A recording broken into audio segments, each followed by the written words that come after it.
I'm grateful to be here.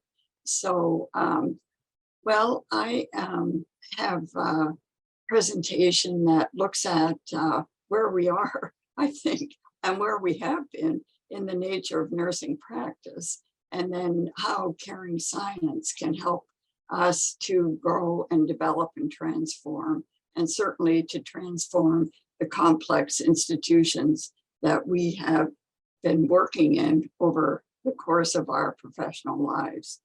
Well, again, thank you so much for the opportunity to be with you today and to be part of the Watson Caring Science Institute and its development in Latin America.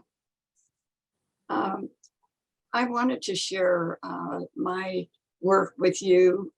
I have advanced a theory called the theory of bureaucratic caring, which actually emerged from my doctoral dissertation.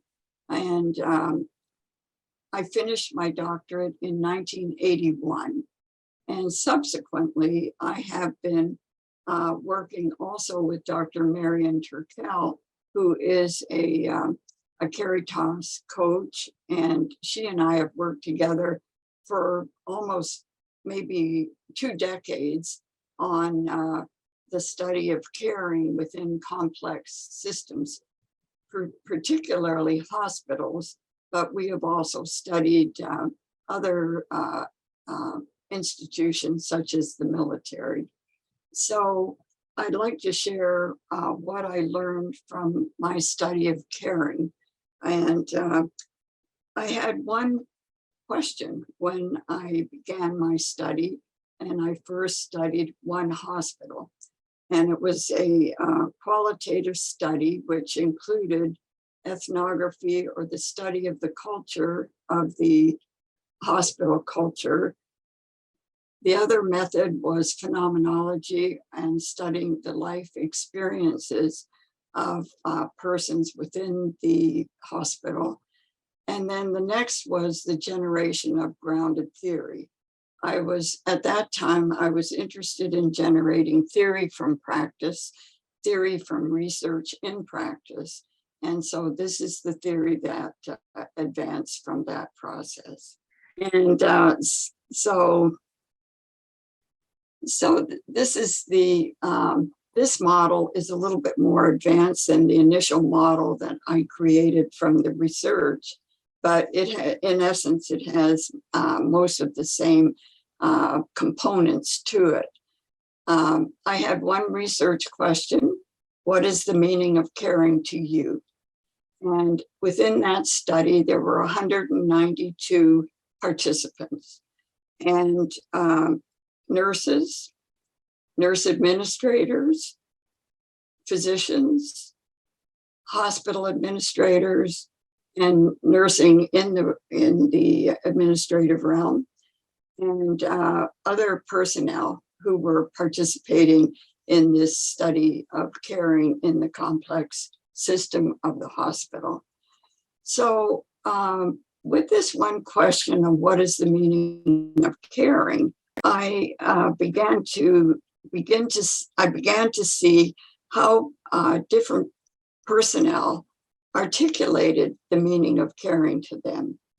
And I think the main turning point that occurred in this research and research analysis for me was when the chief financial officer said to me, caring to me means maintaining the economic viability of this organization.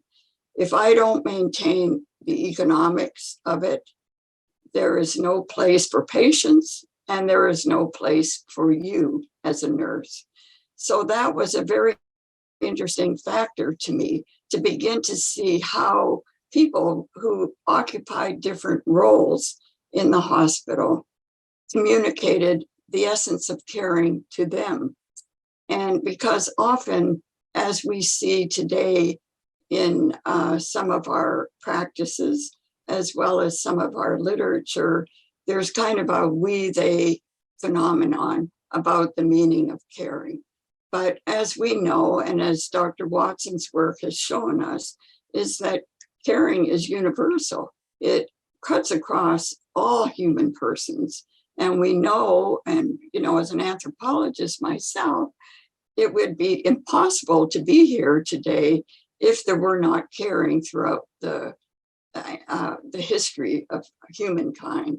So caring itself is significant and was significant to all the persons who communicated to me the meaning of caring, even though it was slightly different. I built a structure, which is this particular structure that you're seeing, related to the way that participants talked about caring. So for example, if people spoke about caring more within say a governance component, for example, the chief executive officer spoke about caring within, governing the whole organization, but that was a meaning of caring to him at that time. And then if others spoke about caring within the context of money or goods or services, that had to do with economics. And then others who might have spoken about caring of integrating the relationship between the humanness and the technology, for example, in intensive care units. And at the time when I initially did this research, the technology was mainly for life supporting systems for our patients in intensive care or emergency room or any place where the technology was fairly dominant. But now I've included in my definitions also computers and even robotics now to add to this technological arena of understanding the nature of caring. And then the physical, of course, is the body-mind perspective, and the legal has to do with the meaning of caring within the context of organizations themselves with rules, regulations, policies, and then, of course, the educational component here, and then the social cultural. So again, when we relate the idea of caring to Dr. Watson's perspective on that human environment intergality, we can begin to see that our complex organizations, our hospitals, our healthcare clinics, anything related to systems are also part of that human environment intergality and part of the interrelationship between an individual system such as one hospital and the society at large. So I defined caring, and this definition actually came from when I did a philosophy of caring way back in 1977. But it's the focus of the relationship between charity, which Dr. Watson calls caritas, which is a Latin word for charity, and right action, between love as compassion or doing for the other in response to suffering and need, or justice and being fair in terms of what ought to be done. So even though I've got 2016 here, but it was really created in 1977 and was published in 1981, that definition.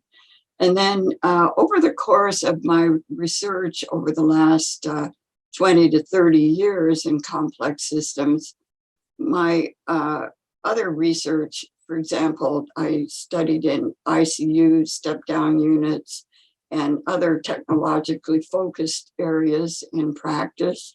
I began to see that the results of those studies came forward within more of a spiritual and ethical context. And so the idea of spiritual in this sense is creative, and again, within that notion of more of maybe a religious perspective. And then the ethics has to do with the idea of moral choice making, which we know anyone who works in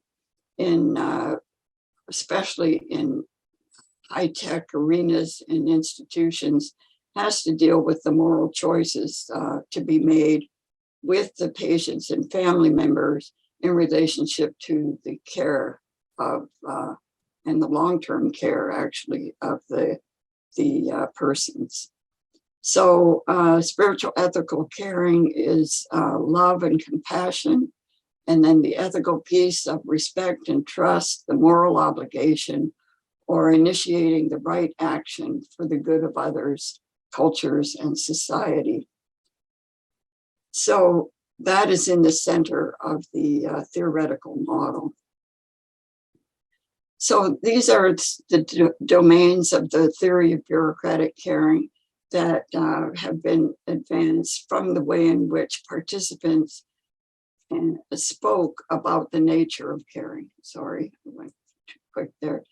So initially, I didn't have the social cultural in the model. However, social cultural was very much a part of the model, and it had to do with the variation of the persons who were sharing their knowledge about the nature of caring. And so I've expanded it now to include diverse groups, kinship groups, ethnicities, and then certainly family, organizational or social cultural perspectives, and complex systems, which are all social cultural, and national and global societal cultures. And then, as you saw in the model, the legal component has to do with the responsibility and accountability to rules, regulations, policies, standards of practice, and rights to privacy, issues related to malpractice or defense of nursing and medicine.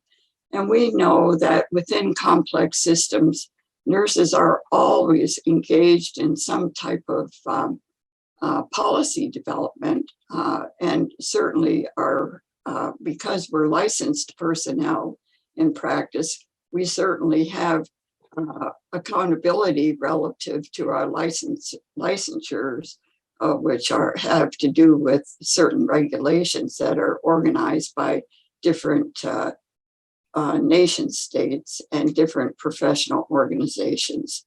So nurses do legal caring, are engaged in legal caring on a regular basis in practice. And then the political has to do with the focus of caring within the notions of power and control and authority and governance structures within healthcare organizations. And I know in some of my previous work in communicating with nurses within Chile, the whole idea of the political is very prominent within the context of the healthcare system. But again, the political, we can see how power can be used in an abusive way, but we also can see the idea of power within the notion of caring itself, and how organizations and how people within organizations govern a particular system. And then again, the economic one is the focus of the meaning of caring related to the exchange of goods, money, and services. So the main theory in economics has to do with the concept of exchange, as opposed to just focusing on some of the elements of, for example, money. So in all complex systems, nurses are engaged in dealing with budgets, and how resources, scarce human and material resources, are used. And certainly within the world community, we have a shortage of nurses, within which is now we are more than ever a scarce human resource. And so in order to maintain the economic viability or the ability of a hospital to sustain itself, we have to understand the processes of the meaning of exchange. For example, in a hospital, a physician may want a specific technology, but if we look at it in relationship to how many nurses are involved in that process and how much that technology is going to use nursing services. So what happens then to the nature of nursing? What happens then to the constrictions associated with providing the best possible care for our patients? So nurses and certainly nurse administrators need to be involved in more and more involved in the process of understanding the concepts of economics as exchange of goods, money, and services. So the next domain is the technological, which I spoke about a little bit, but the focus of the meaning of caring using non-human resources. And certainly in today's world, in most complex hospital systems, computers, internet, text messaging, social media, and all of those phenomena. And now, the development of nursing and caring in robotic arenas, and also has to do with diagnostic tests, pharmacologic agents, or how we use medication in complex environments within the context of our institutions.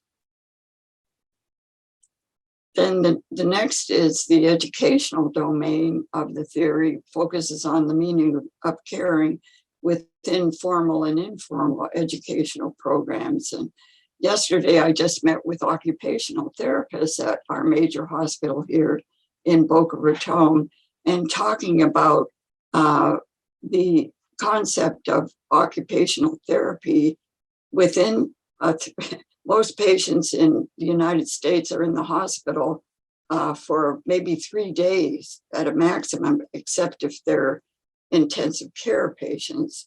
And so how do we provide the kinds of education for safety, for example, which is a main issue in hospitals in the United States? And then how do we help patients who are going to be discharged from the hospital to be in environments where they can function as very, functioning human persons? Perhaps that's not the correct word, but so that they can live a useful and caring life for themselves and for their families. So education is very much a part of the theory of bureaucratic caring. However, often discharge planning today, especially in the United States, and I've been a patient myself, where you get a form and says what you're supposed to do when you go home, with no nurse involved in the process of sharing the information that is necessary to have health and well-being when you leave the institution. And then again, another domain is the physical, which focuses on the physical state of being, which includes the biological and mental patterns. And now most of us, as Dr. Watson had shared with us about the focus has always sort of been on this biomedical model, or the medicalization of care and healthcare in complex systems. But now how we have to bring in the holistic perspective, and certainly we as nurses, to bring in that body, mind, spirit interconnectedness and show its influence within ourselves and on each other. So this initial theory, as I mentioned earlier, I used 3 different approaches to the study of caring, which was the culture, ethnography, and then phenomenology, the study of the life world experiences of persons within the institution, and then developing theory. I was in the actual field in the hospital for 1 whole year, studying caring within every domain, every place in the institution, as well as on every shift for 1 year before I did my data analysis afterwards. So I had a very good perspective on the meaning of caring. And then from the expressions that the persons, my diverse participants, again, they were patients, nurses, non-nurses, and other personnel. So the substantive theory is what I call differential caring, that dominant caring characteristics vary from the expressions of diverse participants. And I took the more dominant ways in which people talked about caring. Many people talked about the nature of caring as more empathy, or perhaps they used the word compassion. Maybe they used the word attention. And but from those expressions, I created these more dominant caring characteristics from this research. And so this differential caring was what came from the expressions of individuals within my research. So, as I mentioned, that in certain areas of the hospital, for example, ICUs, the concept of the interface between caring and technology, which I called technological caring, was very present in the intensive care unit, as well as in the emergency room, the operating room, the step-down units, the recovery units, where I was engaged in studying and observing caring in these different places. So the roles were expressed, if people held a administrative role, most of the time the focus was more on the political, the authority realm, the governance structure, or the economics, the idea of maintaining the budget. And in this study also, for example, the majority of what we're talking about today within the context of loving care actually was present more in my study within in the oncology unit, as opposed to, for example, the medical surgical units that I also studied. And so that's why I began to see caring in this context and how it differentiated itself between roles and areas where people work in the institutions. And then, so after I did my data analysis, I was interested also in generating what in theory development, and especially if we're using the theory of Glaser and Strauss, who were the two sociologists who advanced grounded theory, or theory related to grounded in practice or in society or culture. We had the two levels of theory, the substantive from the actual expressions of persons within these various contexts, and then creating a more formal theory, which could not only include those expressions, but also take into account some of the social cultural literature and knowledge that was present and historical knowledge that was present. So what moved me to develop a concept like bureaucracy was related to looking at complex systems within that concept.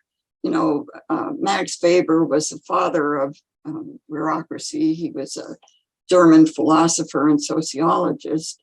And when I was doing my analysis of the institution and the data within it, I was also working with my doctoral committee, who were afraid of this concept of bureaucracy because it is not the most valued or perhaps the most loved concept in, at least in the Western world.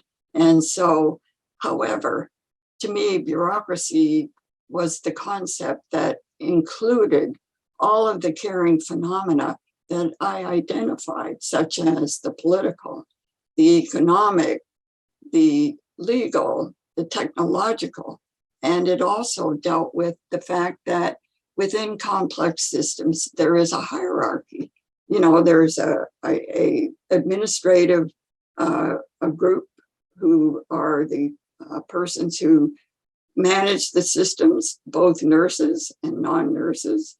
And the non-nurses, of course, are the chief executive officer, chief financial officers, and other personnel who manage, the system at large.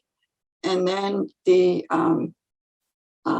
so my committee wanted me to soften this term and call it corporate. But corporate to me meant that it just meant the top level. It didn't take into consideration all of the factors that related to what I thought should be articulated in my theory.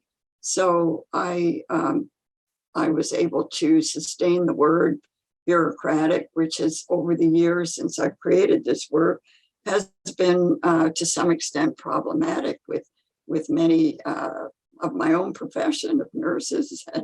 And however, I still think it expresses the way that this caring research actually came forward. So the bureaucratic caring theory is a integration or synthesis which emerged from Hegel. Now, I use the philosophy of Hegel, which deals with the thesis of caring, which has to do with more of the human dimensions, the spiritual, the ethical, and cultural, within the context of its opposite, the antithesis of caring, as bureaucratic, as economic, political, legal, technical. So looking at that paradox, and perhaps many of you are accustomed to the philosophy of Hegel, but Hegel has the thesis of a phenomenon and always looking at its opposite, and then looking at how could it be reinterpreted within a more synthetic or integrative way. And so that is how I analyze this work. And so it led to this synthesis called bureaucratic caring. So in Hegel's philosophy, a concept such as caring and its opposite, the bureaucracy, they negate to then become the synthesis of, and in this case, the synthesis of bureaucracy and caring, or bureaucratic caring theory. So again, just so that people have an understanding of why I selected the bureaucracy or bureaucratic as part of this theory, has to do with the way that bureaucracy is defined, and Max Weber is his work is still dominant within the context of study of complex systems. So specialized roles, which we all have in institutions such as nursing, medicine, administration, and all the other roles. The hierarchy of roles, which starts with management and then goes into, if we're looking at nursing, we look at nurse managers, charge nurses, clinical nurses. So there's various role differentiation amongst them. The division of labor itself and the responsibility and accountability for the roles that we have within the context of complex systems. The political, the power relations, the governance structure, control and authority, economic, again, the exchange of goods, money, and services. Technology, the procurement and use of non-human resources. Legal, the rules, regulations, and policies. And then recruitment based on merit. So, for example, when nurses are hired in an institution, they have to be licensed to practice. They have to have certain knowledge base, university degrees and that kind of thing. So that's the meaning of bureaucracy. Then I want to give one exemplar in one of the most complex systems in the world, which is the United States military. I'm a retired colonel in the United States Air Force. And so a few years ago, the US Air Force decided that they wanted to develop a professional practice model to guide nursing practice and care within the, in this situation, initially the Air Force, and then it's advanced into the Army and the Navy. So I was asked by the Surgeon General, Lieutenant General Hoag, retired now, about my theory and its process within the context of, first of all, beginning with the Air Force, and then where we would go from there. So we developed, I was also a consultant on this project, and Colonel Marcia Potter, retired now, she was the former action officer for optimizing primary care in the United States Air Force and the National Capital Region and the Defense Health Agency. So this executive team plus General Hoag and Colonel Potter and myself, we developed this model. And so this is the United States Air Force and Defense Health Agency's professional caring practice model. So they asked if they could change the model from my model. I said, absolutely. Theories grow and change as a result of being applied in practice or applied in different arenas. So you can see around the periphery of this model are the concepts from my theory.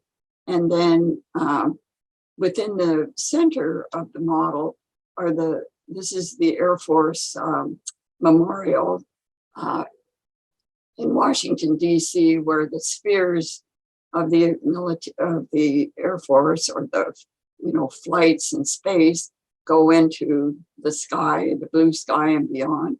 And then the lamp of knowledge here, and then people at the center and caring at the core.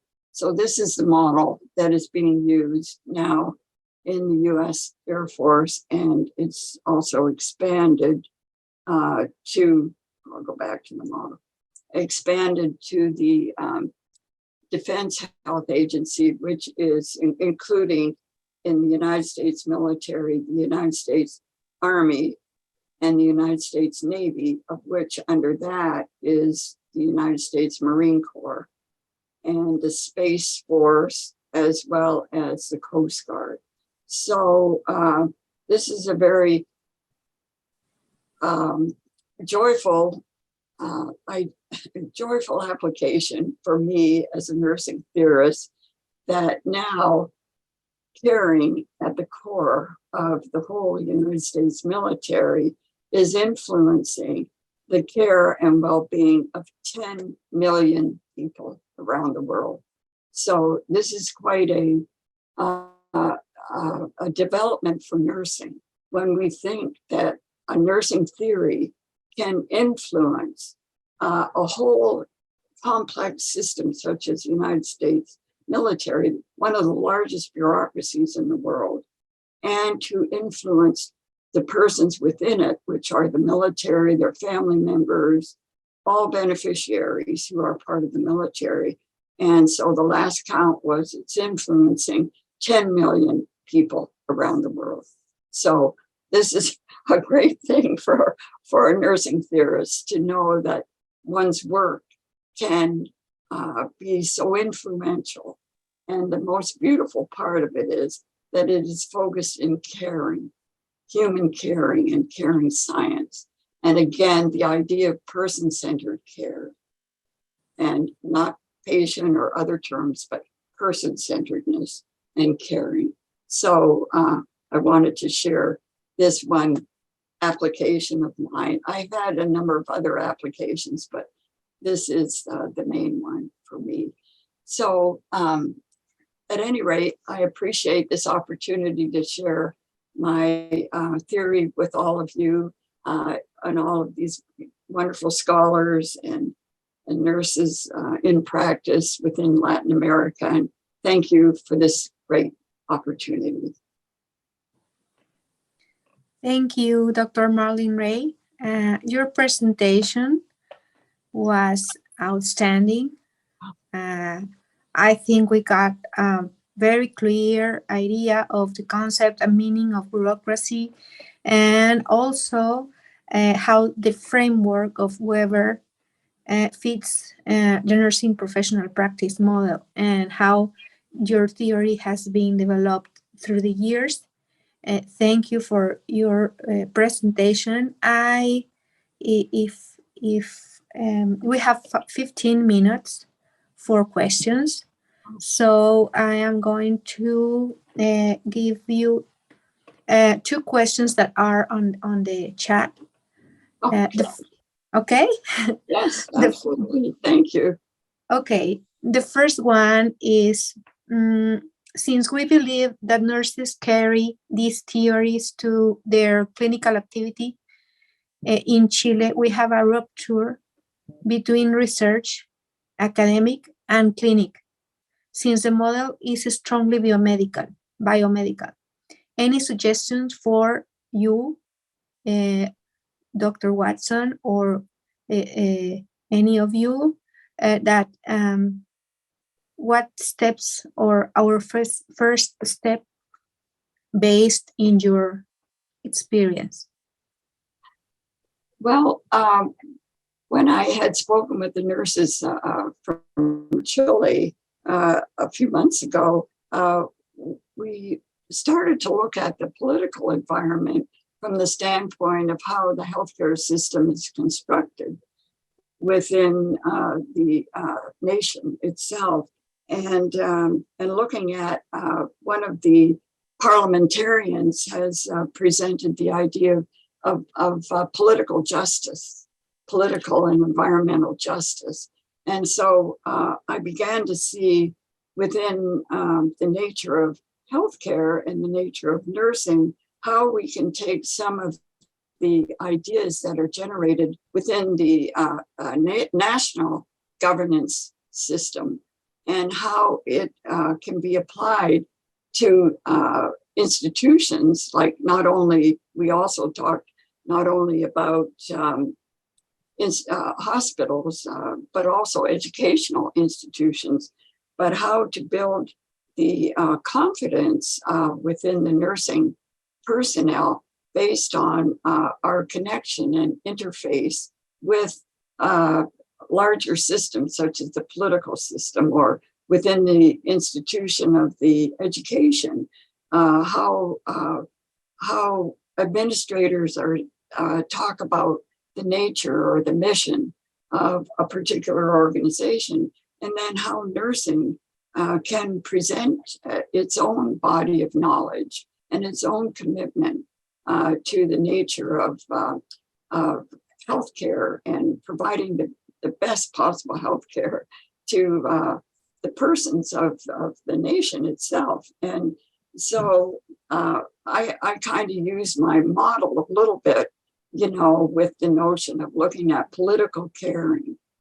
legal caring, even though these are notions of parts as such, but they're part of a whole. And helping nurses see, one of my main things is, how do nurses build confidence in caring? It's one of Sister Dr. Roach's concepts from her philosophy of caring. But to me, one needs to have this confidence in our knowledge base, as Dr. Watson shared as well, and its meaning in our practices or our educational institutions, so that we can take our place at the table as co-equals with these other administrators or even political persons. My brother was a member of parliament in Canada, so he always told me that the essential role of a parliamentarian is to maintain the ethics, because all of their actions have to do with their impact on persons. So a parliamentarian or a politician is supposed to be ethical because their decision-making impacts everything related to the citizens of a nation state. So subsequently, I feel that I'm an idealist as well, but I believe that the political realm, we have to understand the concepts of political and environmental justice, the idea of how are we fair to people, and it filters down in that human environment integral relationship that Dr. Watson spoke about, the unitariness of our systems, that that the moral and ethical concepts related to caring are critical. So I don't know if I've answered the question or not, but maybe Dr. Watson has some additional ideas. Well, Dee, first of all, thank you for your amazing work and the history and evolution, the way it's come full circle in terms of the U.S. military is quite a phenomena. I think what's exciting to me was to see the final model, which shows the complexity of all the dimensions that are affecting caring, but in the center was the core of caring and the human focus. I thought that was really quite a nice synthesis from the dialectic, because we're still dealing with this dialectic between caring and non-caring, and depending on which lens we use, technological or spiritual, and yet it's all whole. So to me, the hologram concept of the whole is in the part.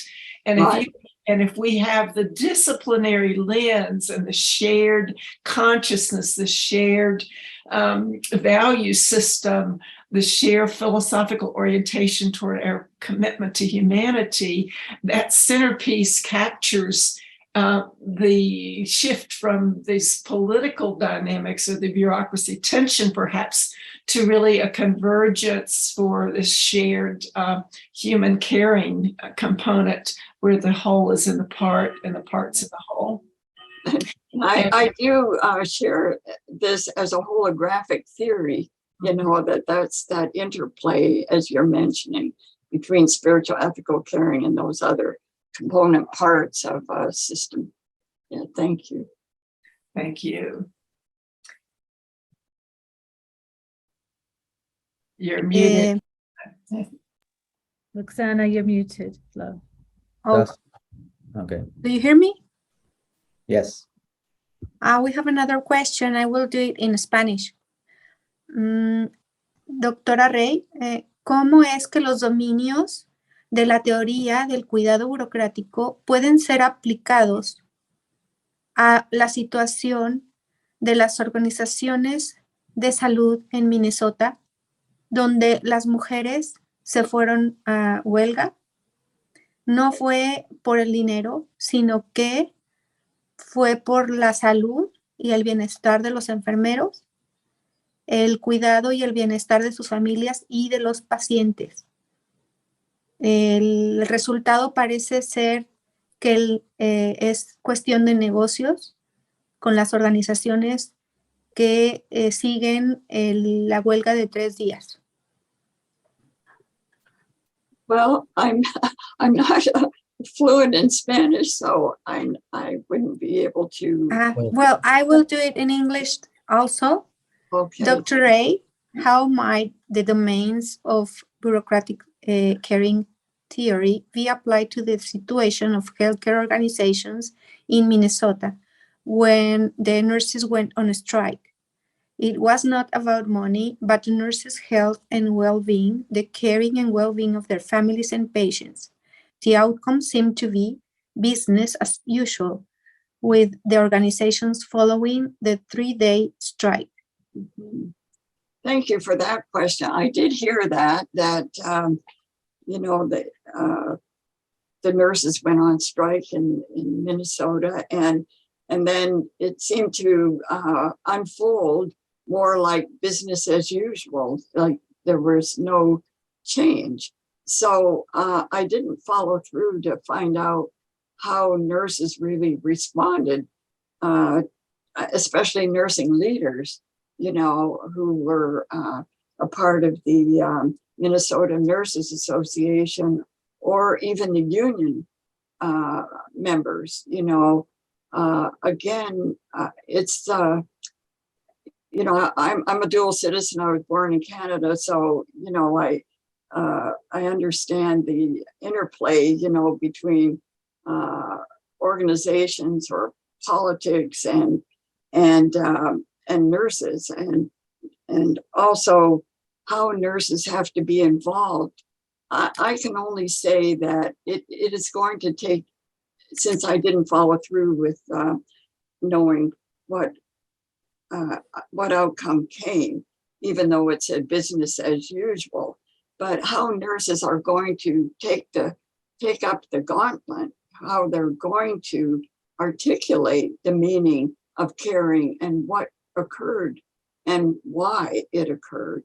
You know, nurses were trying to make a statement by going out on strike. So as a consequence, you know, 3 days, patients didn't have care, or they had to restrict care during those 3 days. I think they did articulate the fact that they were going to be out for 3 days only. They didn't say they were going to be out for, you know, longer than 3 days. So hospitals and hospital administrators, you know, made concessions for not having nurses at the bedside, or many nurses, you know, or maybe they used nurse administrators who are generally not within the union, you know, to do some of the care. So, so I guess I always had difficulty in my own heart, you know, when a position like that might be taken, where nurses might go out on strike, you know, by virtue of they want some change. Like what the nurses were asking for in Minnesota was more staff. But, you know, in North America, we have such a shortage of nurses. So my question to myself was, how are they going to get more staff when they're not available? But then how can we, so the other response I had in my heart was, how can we care better and differently so that our patients are still cared for? Because, you know, recently my friend who passed away was in the hospital, but the nursing staff were overworked because they couldn't handle all of the workload. And so as a consequence, they were, you know, patients weren't getting a significant care for themselves. But then again, sometimes the nurses were presenting themselves to the patient in a negative way, not in the way that Dr. Watson has shared, you know, within that caritas loving kindness, because I think that is a way that we can handle some of these issues related to staffing, or and nurse administrators. They have to step up to the plate and communicate about the nature of nursing and the meaning of it. And often nurse administrators also get caught in maybe just you know, the realm of management, you know, as opposed to looking at the role of nurse administration in the context of a whole institution. So I would say if I were one of the nurses in Minnesota and had the opportunity to have a background in caring, this would be the time to get nurses together and to begin to share the meaning of caring, human caring within the context of the profession of nursing, the union, and institutions in that state. And here's where I think we have an awful lot of work to do as nurses, as nurse leaders, because nothing occurs without a leader. For example, in my research related to the application in the military, it was the Surgeon General was a nurse, you know, who wanted to have a caring professional practice model.